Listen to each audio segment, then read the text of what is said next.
Chers collègues, Monsieur le Président, dès que nous avons pu disposer du rapport de la Cour régionale des comptes, le groupe Front National a souligné les graves irrégularités dans la conduite des finances de l'ancienne région.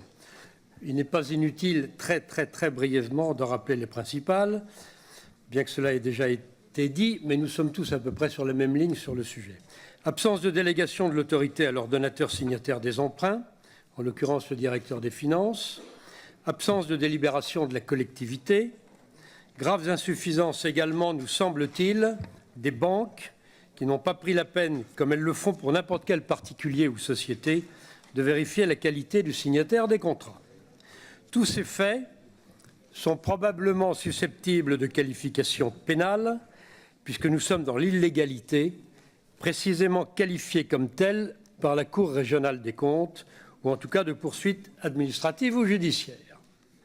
Nos collègues de l'opposition ont choisi le dépôt de plainte, semble-t-il, ils viennent de nous le confirmer, notamment contre l'ancien directeur des finances de Poitou-Charentes. Nous souscrivons, bien entendu, à la légitimité de ces actions.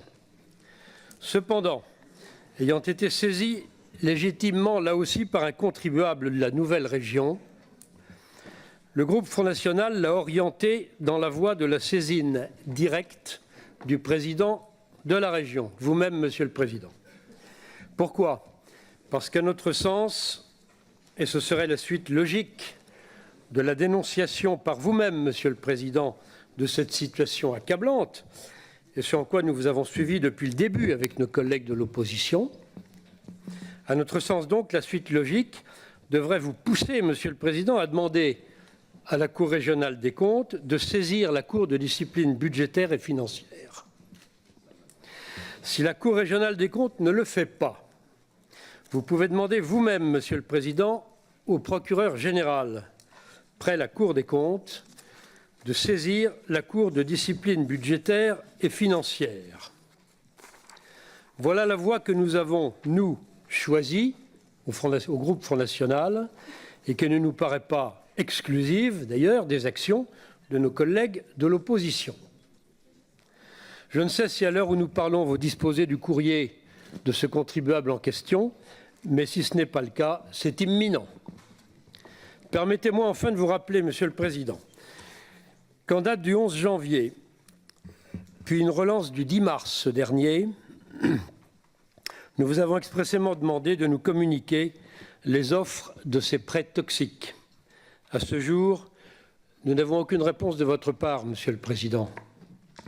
Je n'ose vous accuser de rétention d'informations, mais enfin, je ne peux m'empêcher de faire le rapprochement avec le comportement de notre collègue de la majorité, M. Jean-François Doré, lors de la dernière réunion de la Commission des finances.